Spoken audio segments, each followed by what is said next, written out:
Hey, it's me. I think this is part 5 of Dear Christian God. I don't know.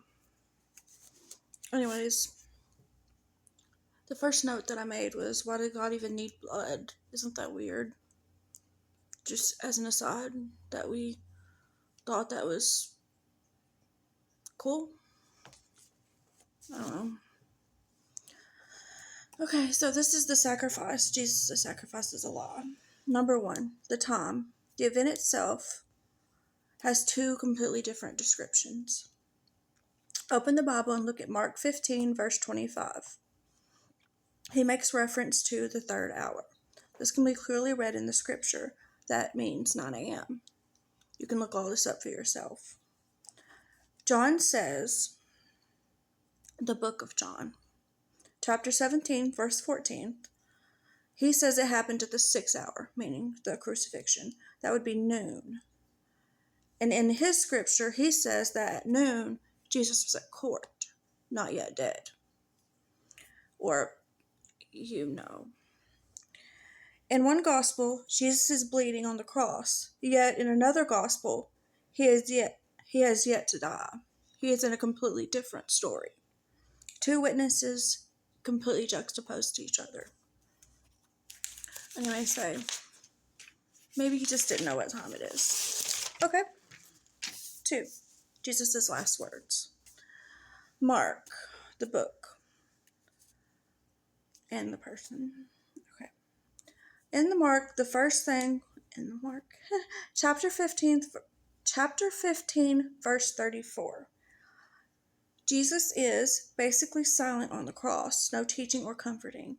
He is silent for hours. Then at the end he screams, my God, why have you forsaken me?" A cry of fear and desperation, a question of why. This I feel in my soul. So many times I cried out. I said, God, why have you forsaken me? I was good. I was loving. I was kind. I was respectful. But the point is that we put our faith in the wrong thing. It should be in you, because you're good enough without having to kneel and bow to some bitch face God. Okay, Luke chapter 23, verse 46, Jesus on the cross. He says Jesus is on the cross. Yet, Luke changes the text because you have to understand that Mark was Luke's reference. So when he sat down to write his interpretation, this was 60 to 70 years after the fact. And my lipstick's not even cool. So, Father, into your hands I commit my spirit, is what Luke changed. My God, why have you forsaken me? He changed it to make it softer. And we wonder what happened. And then in chapter 19, verse 30, it says the final words are, it is finished. That's 3 different accounts of the same crucifixion. And if we're honest, if Jesus was real, he was forced to be beaten. But I know that it's not real. But even if that was something that we were following, we're saying that we condone that in a way. Anyway. Ow. The 3rd reason, Luke 23, verse 43. Jesus is on the cross. The criminal next to him says, remember me when you come into your kingdom. And Jesus looked at him and says, truly I tell you today you will be with me in paradise. However, in Acts, still Luke, this isn't a different person, chapter 2, verse 31, Peter is preaching Pentecost. The founding moment says God didn't abandon Jesus to Hades. So who did? Not paradise. This is written in scripture. You have to understand, everything that was written in this time period was etched in stone. It was written on animal hide. It was a very painstaking and time-consuming process. They didn't put anything in there for no reason. It was all propaganda to brainwash the masses. So, but anyways, he tells the thief that he will meet him in paradise. But then in Acts, we learn, he says, God did not abandon Jesus to Hades. So, stop. What we have to understand is all of this was used to confuse us and to make us subservient to a power that's not even there. Hi, my love. John 20, verse 17.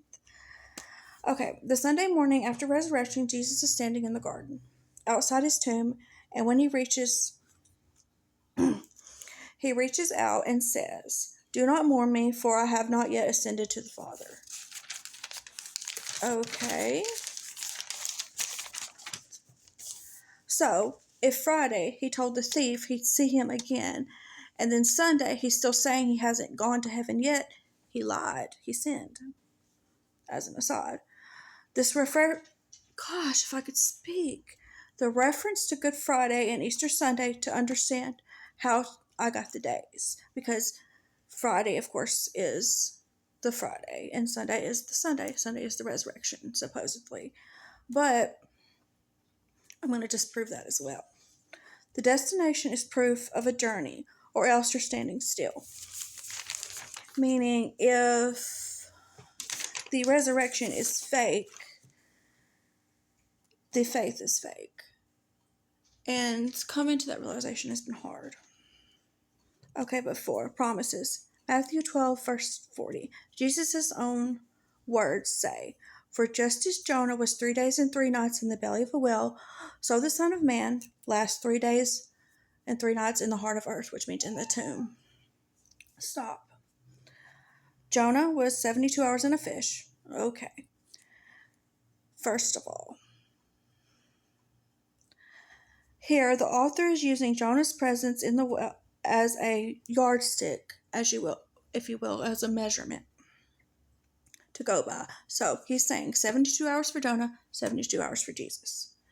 Jesus was not in a fish. Okay.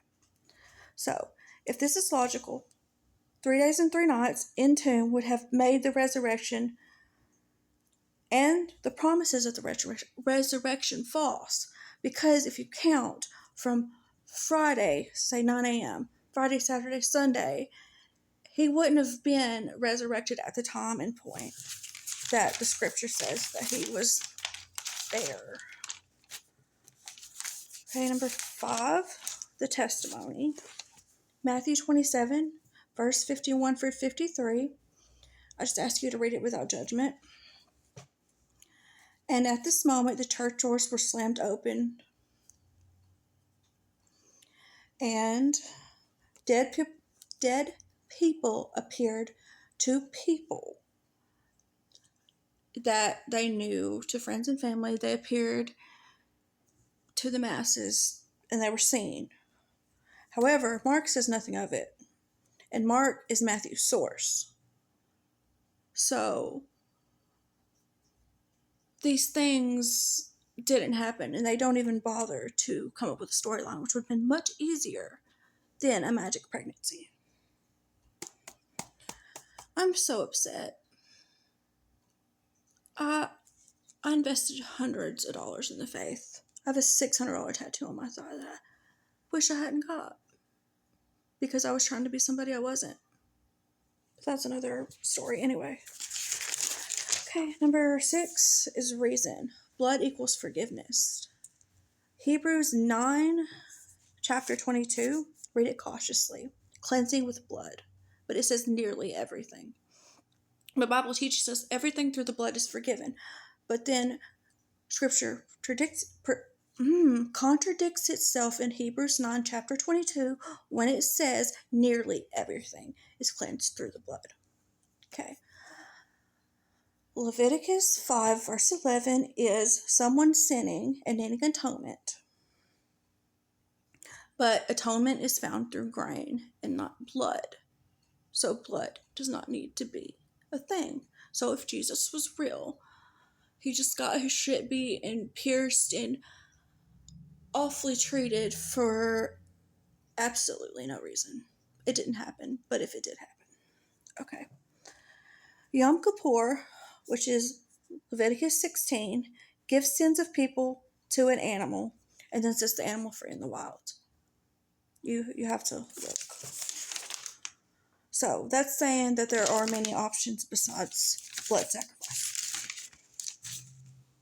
aka the massacring of Jesus if it happened, which it didn't happen. 7. What is the debt? Original sin. Debt we didn't choose. We were guilty babies. A sacrifice that pays debt needs a tangible debt. Original sin is not a tangible debt. There was no sacrifice. There was no debt. You owe nothing. You were not dirty. I'm so sorry for the religious trauma you suffered. Anyway, Ezekiel 18 verse 20 cancels original sin. Deuteronomy 24:16, God, I got goosebumps, cancels original sin. Romans chapter 5 verse 12 is a Latin mistranslation from Greek. It also cancels original sin, baby. Baby, you're free. Look at this. You can't see them, but look, I got goosebumps. Baby, you're free. Baby, you're free. I love you.